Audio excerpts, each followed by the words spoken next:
기도드리겠습니다. 거룩하신 하나님, 종려주일 예루살렘에 입성한 주님의 말씀을 우리가 함께 대합니다.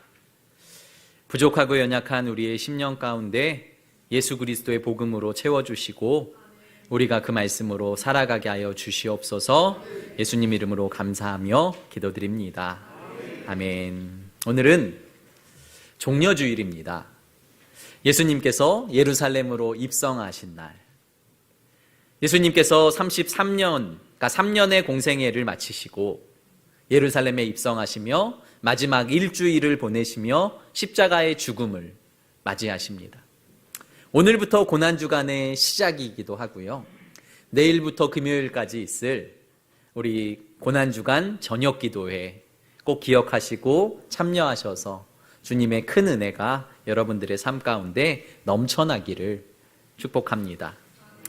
오늘 예수님은 제자들과 감람산 벳바게라는 곳에 도착합니다. 그리고 예수님은 제자 2명을 불러서 너희가 건너편 마을로 가라. 그곳에 가면 나귀와 나귀 새끼 2마리가 묶여 있을 것이다.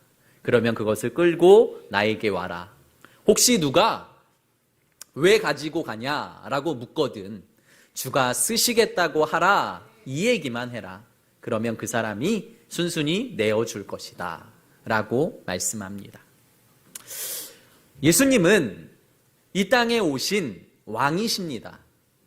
하나님의 자녀이기 때문에 하늘의 왕이신, 그러니까 하나님과 동등된 분이시기 때문에 하늘의 왕이신 예수 그리스도께서 이 땅에 오셔서 처음으로 나귀를 타시고 예루살렘에 입성하시며 내가 하늘의 왕이다, 내가 메시아다, 내가 구원자다 라고 선포하는 자리가 바로 예루살렘의 입성 이 사건이고, 그 예루살렘의 입성을 맞이하며 종려나무 가지를 꺾어 예수님을 환영하는 그 행렬을 빗대어 오늘 우리는 종려주일이다, 왕의 예루살렘의 입성을 축하하는 주일로 지킵니다.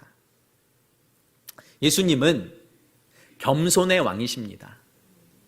4절 5절 말씀 한번 같이 읽어볼까요? 4절 5절입니다. 시작.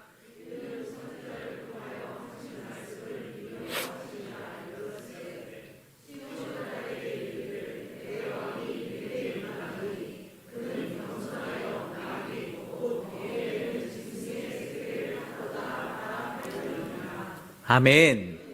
보통 세상 왕의 행차면 말을 타죠. 백마를 타고요.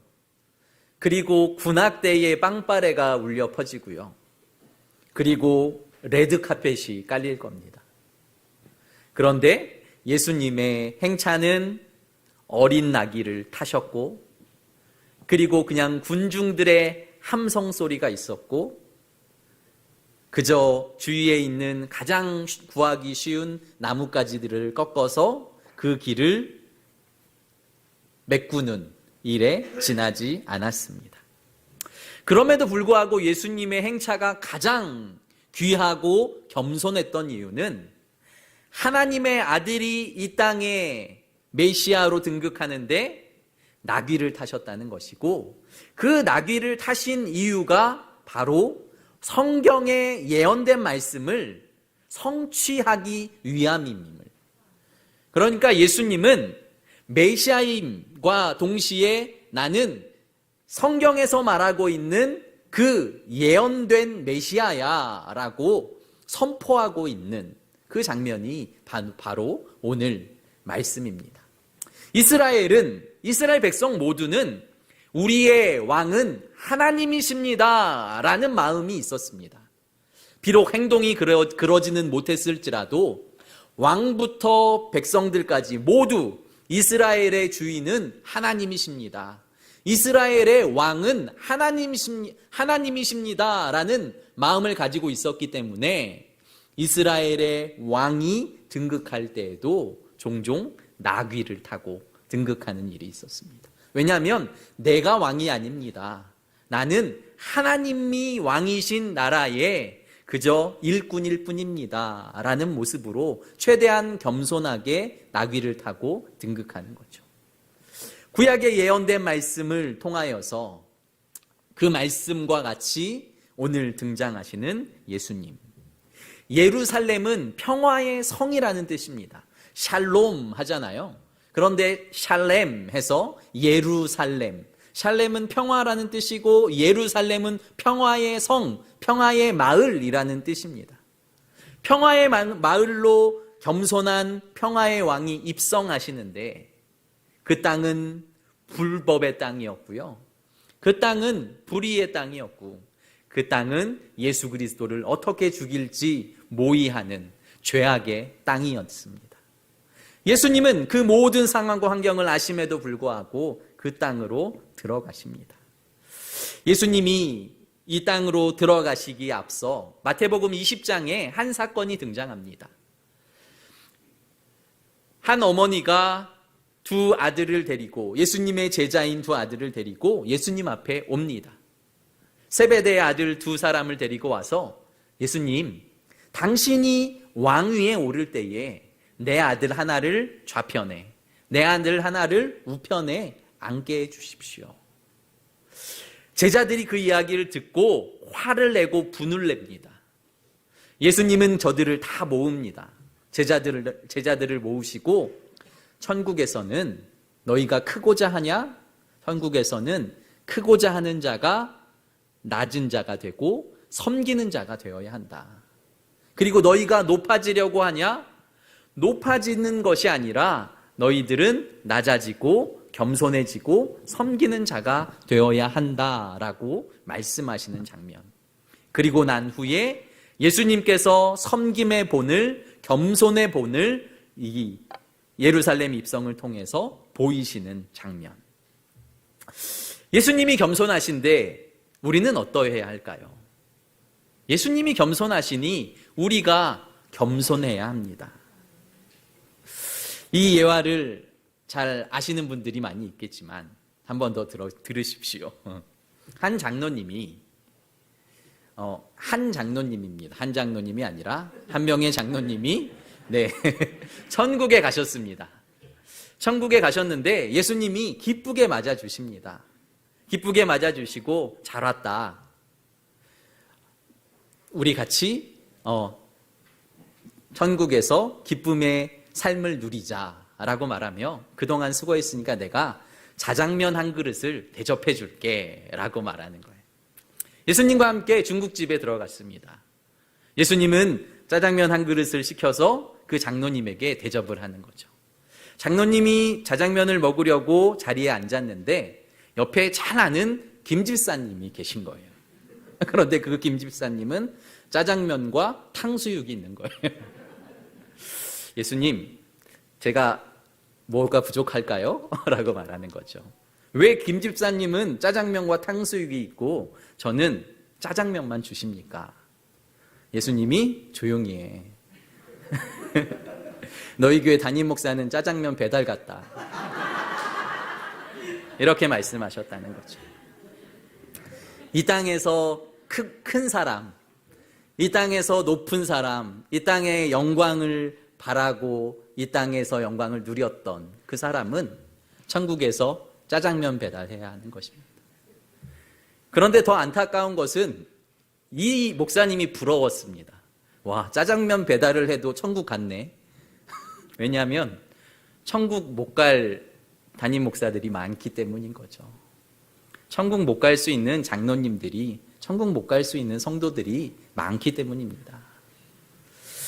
우리가 주님처럼 겸손한지, 우리가 크고자 해서 낮은 자리로 임해서 이 세상에서 낮은 자리, 겸손의 자리, 섬김의 자리에 있는지 예수님의 모습을 통해서 우리의 모습을 되짚어 보아야 할 줄 믿습니다.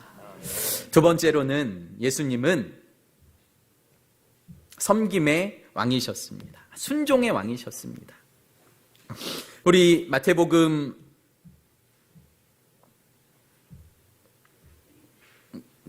죄송합니다. 예수님은 늘 순종하시는 모습을 우리에게 보이셨습니다. 6절, 7절 말씀 우리 같이 한번 읽어볼까요? 6절, 7절입니다. 시작. 제자들이 가서 예수께서 명하신 대로 하여 나귀와 나귀 새끼를 끌고 와서 자기들의 겉옷을 그 위에 얹음에 예수께서 그 위에 타시니. 아멘. 아멘. 예수님은 늘 주님의 말씀에 순종하시는 순종의 왕이셨습니다. 순종의 본을 제자들에게 보이시니까요, 제자들도 예수님처럼 순종했던 것이죠. 아무 이유 없이 두 제자를 불러서 맞은편 마을로 가. 나귀가 묶여 있을 건데 누구 건지 묻지도 말고 따지지도 말고 그 나귀 두 마리 끌고 와. 보통 사람이면 왜요? 도대체 뭐 하시려고요? 주님, 그건 잘못된 일인데요? 라고 말씀할 수도 있겠지만 제자 두 명은 아무 말 없이 그 일을 그대로 행합니다. 왜냐하면 이 두 제자들에게는 믿음이 있었다고 생각합니다. 주님께서 이렇게 명하시는 이유가 있을 거다. 주님께서 이렇게 말씀하시는 이유가 분명히 있을 것이다 라고 생각했기 때문에 그 말씀에 순종했고, 그 말씀에 순종한 이 제자들은 와, 진짜 주님이 말씀하신 대로 행하니까 되네 라는 체험신앙을 얻게 되었던 것이죠. 요한복음 2장에 보면 가나 혼인잔치 이야기가 나옵니다. 예수님이 혼인잔치에 참여했습니다. 어머니와. 그런데 그 혼인잔치에 포도주가 떨어졌고요, 어머니가 종들, 그 집안의 종들을 예수님께 보냅니다. 저분이 말씀하시는 대로 다 해. 그러면 돼. 라고 어머니가 보내죠. 예수님은 저들에게 물동이에 아구까지 물을 가득 채워라. 그리고 그 물을 떠서 사람들에게 나누어 줘. 라고 말합니다. 상식적으로는 말이 되지 않는 일입니다. 잔치에 참여해서 저들이 즐기고자 하는 것은 포도주였습니다.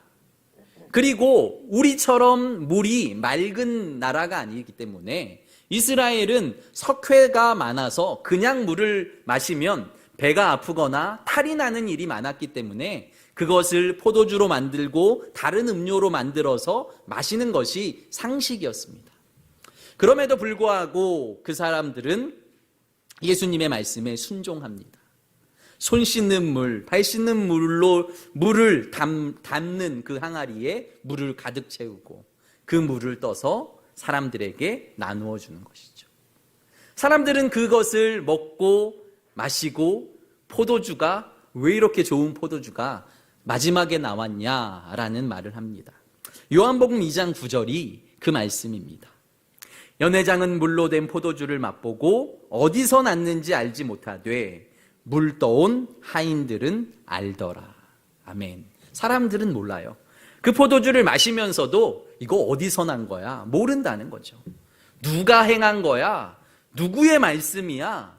누구의 능력이야? 전혀 알지 못하는데 물 떠온 하인, 순종한 하인만 그 상황을 물이 포도주가 되었고 예수 그리스도가 하나님의 능력을 가진 분이라는 것을 깨닫게 되었다라는 것이죠.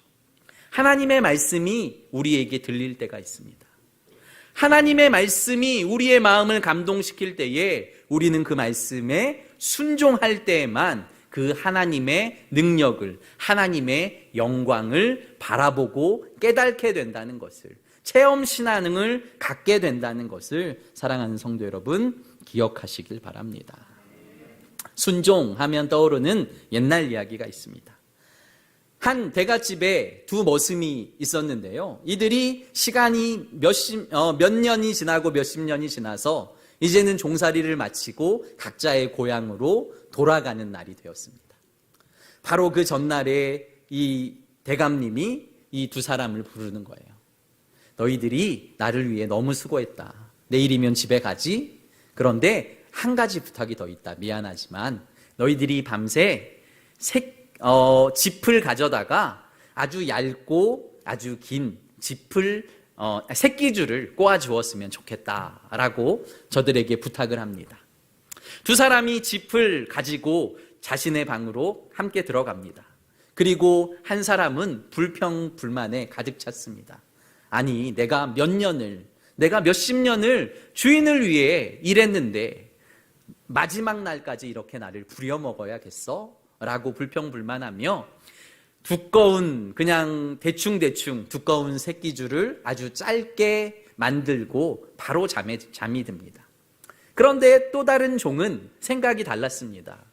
내가 이 주인 덕분에 몇십 년을 그래도 죽지 않고 잘 먹고 잘 살았다. 그리고 내가 내일이면 나의 고향으로 돌아가게 된다. 내가 주인의 은혜에 감사하며 주인의 명령대로 아주 얇고 튼튼한 새끼줄을 꼬아야겠다. 밤새 그는 볏짚을 이용해 얇고 튼튼한 새끼줄을 꼬아 놓습니다.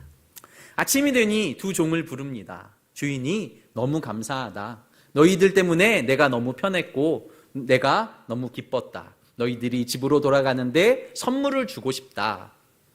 그러면서 저들의 중간에 엽전을 이만큼 산더미처럼 갖다 놓았다는 거죠. 엽전은 구멍이 뚫려 있잖아요. 그러니까 너희가 밤새도록 꿰n 그 새끼줄에 그 엽전을 마음껏 끼워서 그것을 가지고 가라라고 말했다는 거죠. 첫 번째 사람은 너무 두껍게 그것도 대충 새끼줄을 만들었기 때문에 하나의 엽전도 가지고 갈 수 없었고요. 두 번째 사람은 주인의 명령에 끝까지 순종했기 때문에 그 가느다란 새끼줄에 수많은 엽전을 끼워서 집으로 돌아갈 수 있었다라는 것이죠. 사랑하는 성도 여러분, 우리는 주님의 말씀에 순종하며 살아가고 있는지, 주님이 순종했던 것처럼 우리도 순종하며 살아가고 있는지 우리의 삶을 돌아보아야 합니다. 기독교 통계들을 다루는 사이트가 있는데 그 사이트에 보면 올 한 해, 그러니까 이 코로나 기간 3년 동안 기독교 인구가 너무 많이 줄었답니다. 특별히 우리 교단의 전체 교인이 30만 명인데 3년 동안 10만 명이 줄어서 20만 명이 됐대요. 전체적인 주요 교단 5개 교단, 제일 중요한, 그러니까 주요 교단 5개 교단의 숫자를 셌더니 성도가 100만 명이 줄었답니다. 3년 동안. 반대로 이단들을 셌더니 이단들은 100만 명이 불어났답니다. 왜 이럴까요? 우리가 진리입니다. 우리가 진짜입니다. 우리가 진짜 교회입니다. 라고 말하고 있는데 왜 기존 교회는, 왜 전통적인 교회는, 왜 개혁교회를 외치며 예수 그리스도의 복음을 따르는 교회는 점점 줄어들고 이단들은 점점 늘어나고 있을까요? 말도 안 되는 상황이지만 저 이단의 교회들은 거짓 교리를 가르치지만 저들에게 두려움을 주고 저들에게 죄된 자신이 죄인이라는 마음을 깊이 심어서 저들을 두렵고 공포에 떨게 하지만 그것을 통해서 저들이 끊임없이 헌신하고 끊임없이 섬기는 자리로 나오게 한다는 거죠. 그것이 결코 옳다는 이야기가 아닙니다. 그런데 한국교회는 시간이 지나면 지날수록 점점 섬김의 자리, 겸손의 자리와 멀어지게 됩니다. 한국교회는 예수님의 자리가 아니라 점점 내가 편하고 내가 기쁘고 내가 즐거운 자리로 나아가고 있지 않은지 우리의 삶을 돌아보게 된다는 것이죠. 성도 여러분들을 말씀하는 게 아니라 저부터가 그렇습니다. 목사된 제가 옛날 20년 전 목사님들과 제가 얼마나 다를까?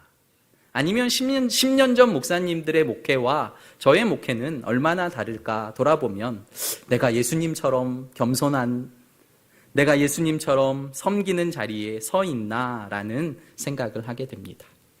마지막 세 번째로는 예수님은 찬양받기 합당한 왕입니다.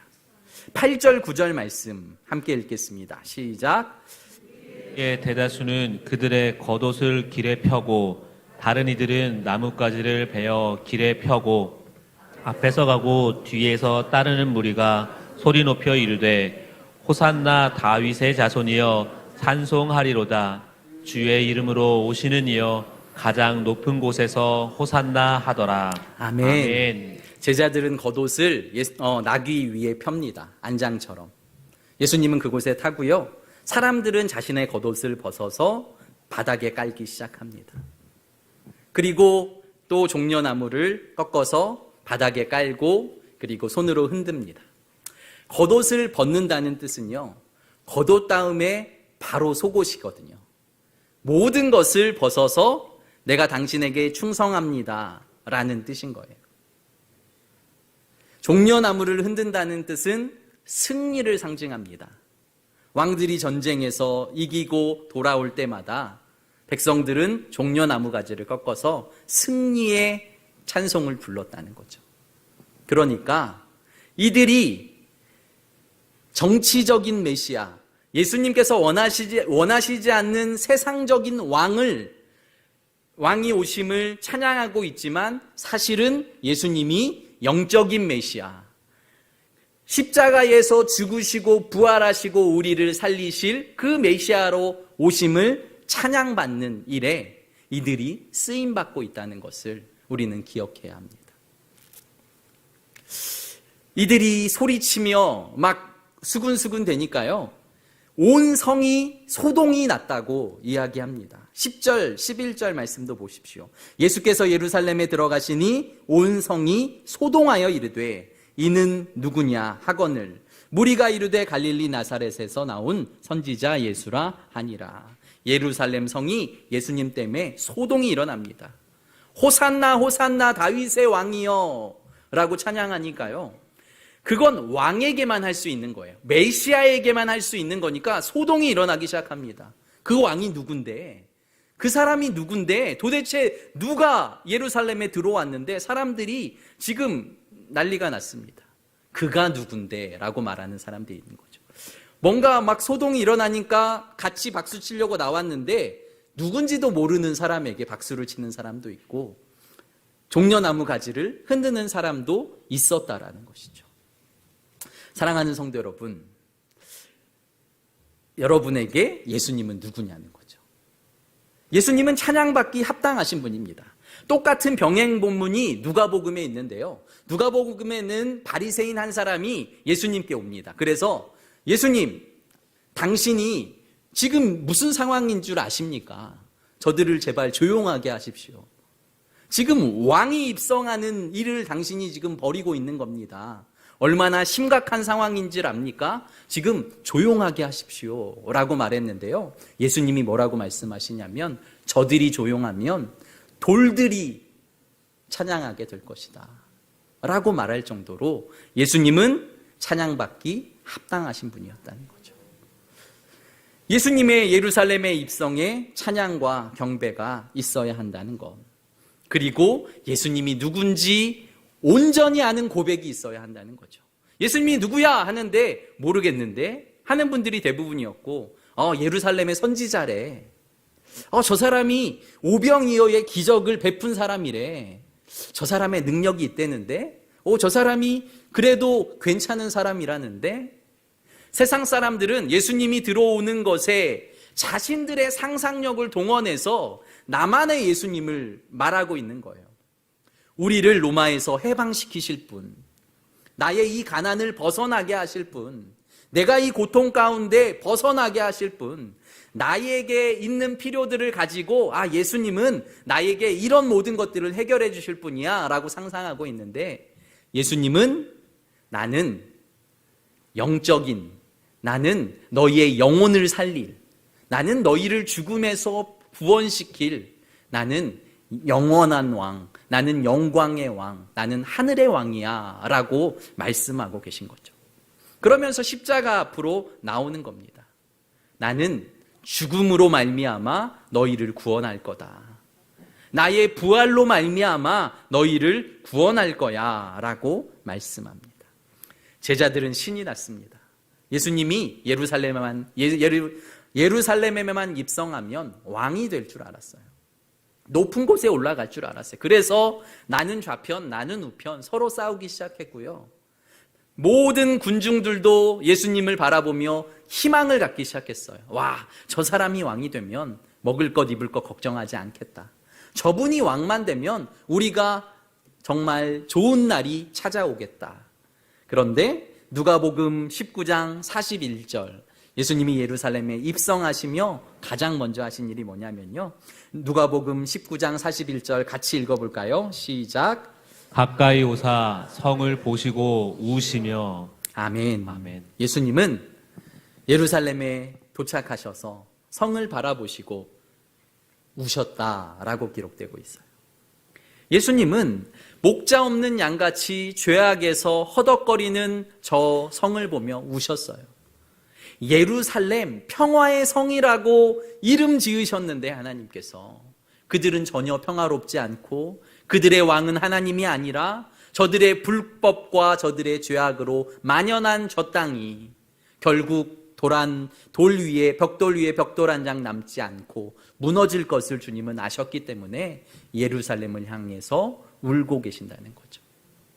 사랑하는 성도 여러분, 이 사순절 우리는 주님 앞에 어떤 고백을 하시는지, 나에게 주님은 어떤 왕이십니까?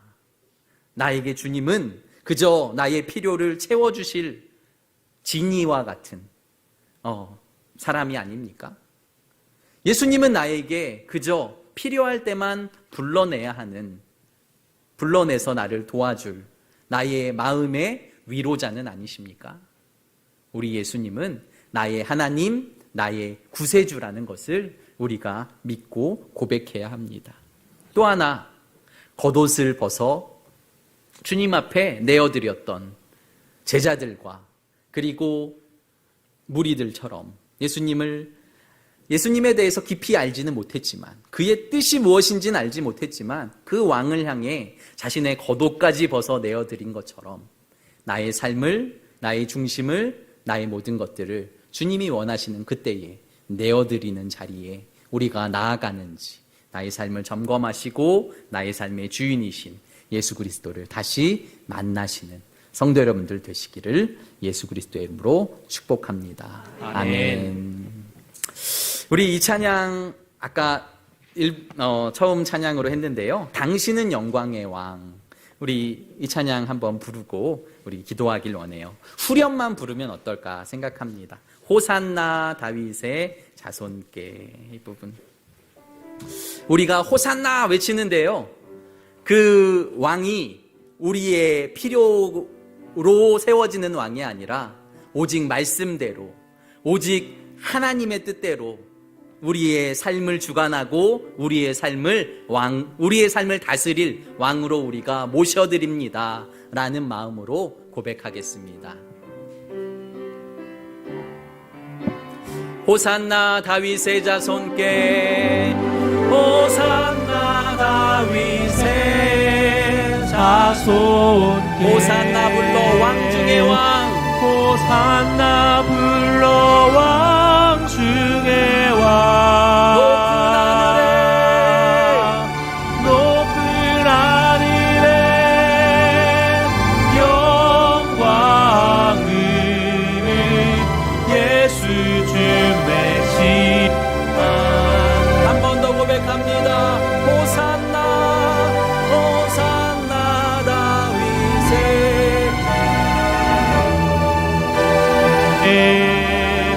호산나 불러 왕 중의 왕,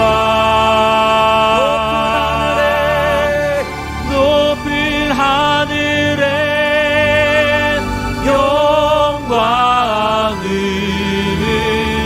예수 주 메시아 안에. 말씀을 생각하며 잠깐 기도하길 원합니다. 당신에게 주님은 진짜 겸손의 왕입니까? 진짜 섬김의 왕입니까? 그리고 찬양받으시기에 합당한 왕이십니까? 우리가 그 주님을 따르며 나도 겸손하고 나도 섬기며 나도 찬양하며 주님만 높이는 자리에 서 있습니까? 하나님, 오늘 내가 주님을 찬양합니다. 내가 주님을 따릅니다. 내가 주님을 본받길 원합니다. 주님 우리와 함께 하시고 성령으로 충만케 하여 주시옵소서. 우리 주여 한번 부르짖고 기도하며 나아갑니다. 주여,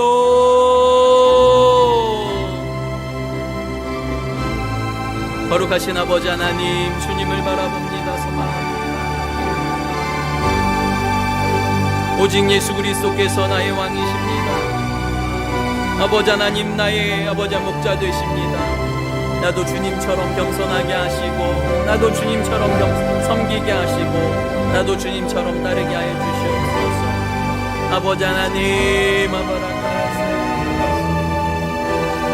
주여,